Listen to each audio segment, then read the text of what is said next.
I'm looking at the top. Okay. Hey, Nneka, can you hear us? Yeah. Hey. Okay, we're going to start with questions. We will start with Holly Rowe with ESPN. Okay. Hey, Nneka, just wanted to see how you're balancing your responsibility as the union president in the bubble. So if issues arise or problems happen, how you're balancing that with your responsibilities as a player. I got to say, I'm still learning how to balance it. It started with the job, of course, but, you know, right when we got into negotiations for the CBA, I experienced a certain level of responsibility that I learned quickly, that the role kind of what's expected of the role, but then entering a negotiation that I did not anticipate with the pandemic, it's caused a lot of balancing. It's been quite challenging, really just because of, you know, what's on everybody's plate. It's been a lot, but I have an amazing team on the executive committee and of course the staff, and then working with Kathy and the league it's been a great experience, really. You know, I feel as though we're kind of redefining this relationship between the players and the league. And as you can imagine, in the wobble, it's also another balancing act. You know, I feel as though I need to make myself accessible to a lot of the players and of course staff, so that we can really address everyone's concerns and do what we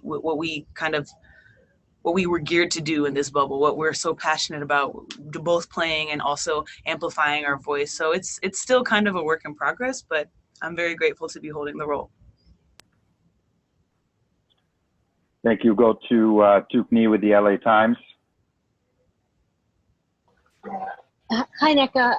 So we've obviously seen several different players for various reasons decide, yes, I'm ready to play, no, I'm not ready to play. For you, what kind of went into the decision when you were assessing your own personal risk during this pandemic to say, yeah, I'm ready to go into the wobble, as we're calling it? For me personally, it's interesting. A lot of people don't ask me this because I think that they assume that because I'm the president, that I just am automatically gung-ho for everything.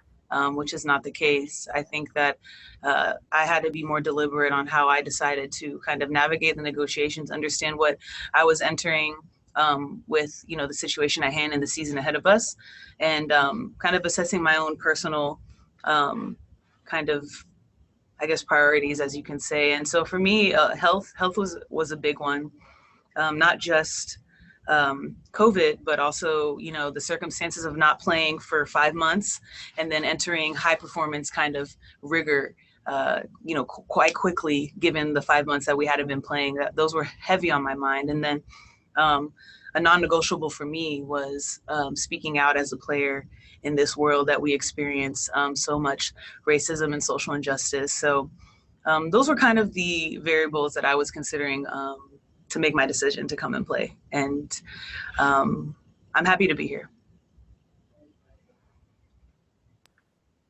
Miriam Swanson with the LA Daily News.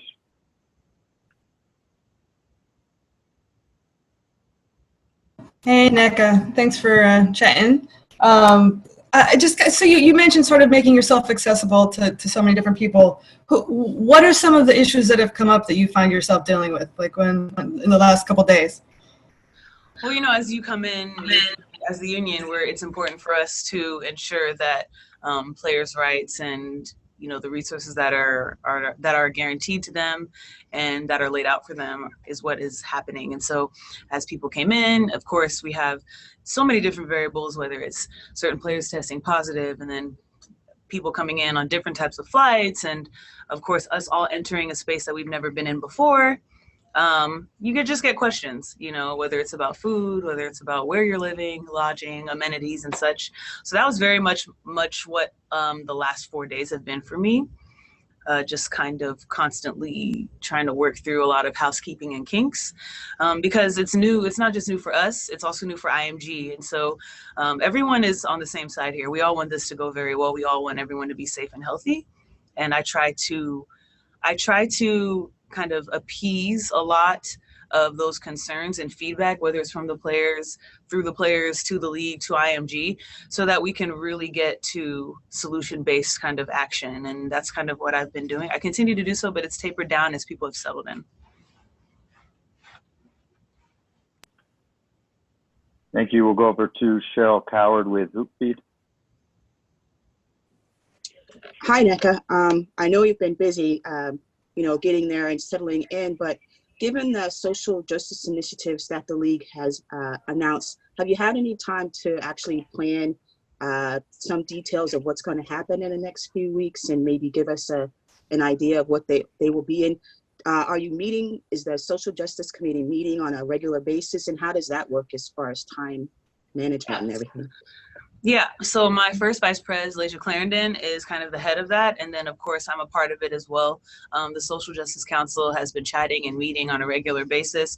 And along with projects that they're interested in rolling out, one of which is, the opening of a weekend that would hopefully be able to signify and commemorate Black Lives Matter and say her name, of which we don't want to be limited to just opening the season with it. We want to be able to commemorate and bring awareness and hopefully action to many of the things we've been doing. And although we're in a world right now where Black Lives Matter and say her name is front and center, we still very much, Social Justice Council is still very much involved in, voting rights and registration, LGBTQ initiatives, and we're just very excited to have a council. I'm very proud to have someone on my team who's on the council.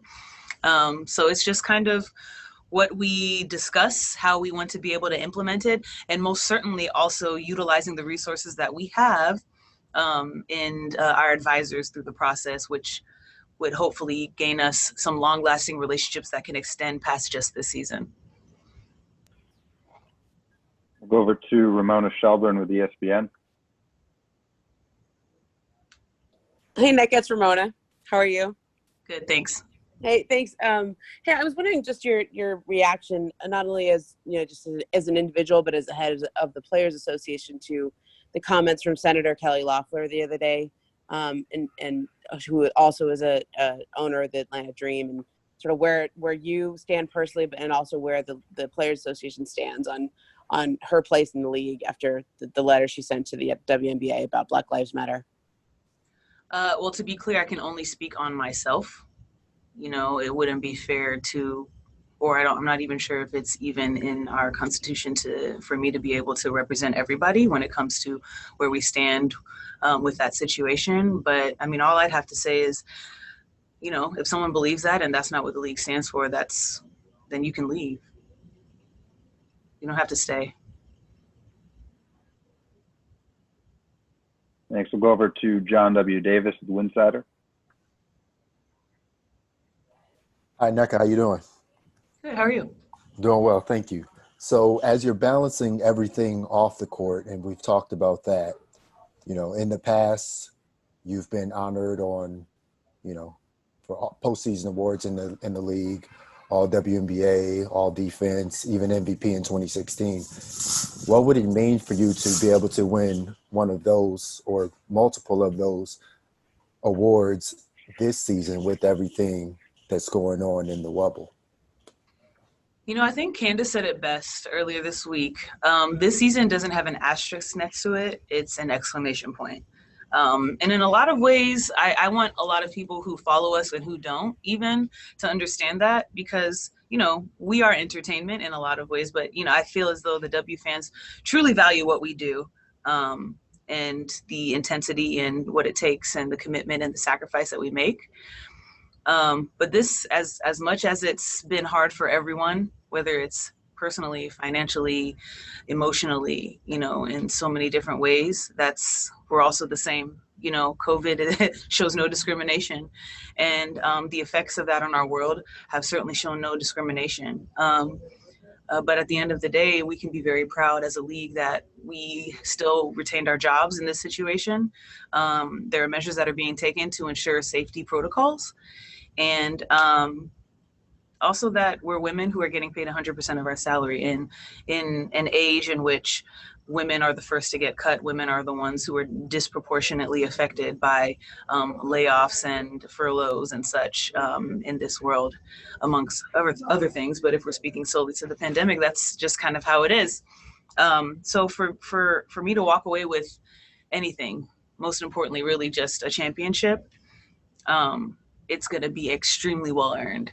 And this is going to be a season that no one will ever forget. So that's the goal, and that's why we're here. Time for one more with Nneka. We'll go over to Nick Hamilton. Hey, Nneka, how you doing? Hey, Nick. So obviously the WNBA has always been on the forefront of social justice, racial inequality, and things of that nature. And you guys have always kind of been on the forefront of things. Dealing with the Kelly Loeffler situation, it kind of reminds of what the Clippers went through with Donald Sterling. Have there been any talks? Because we've seen several players come out and say this has no bearing in our league. Have there been talks with players? You being the player president, what have you? Have there been any talks with players who are trying to work on trying to get her out of the WNBA? To be honest, I feel like that's a league question. I really don't know how else to answer that. I feel like that's a league question. As players, we can speak our minds. And I've always believed, and I'm going to bump this back to Candace again, we are inherently, in a political space, being female professional athletes. And it's interesting that Black Lives Matter is considered political, because it's not. It's a human rights issue. And so to bring politics into a space where many people out there now are saying that we shouldn't bring politics into the sport, is quite contradictory when, politics are being brought into politics. So when it comes to where someone will or will not go as far as ownership, that's a WNBA question for me. Thank you, Nneka. Thanks. Bye, everyone.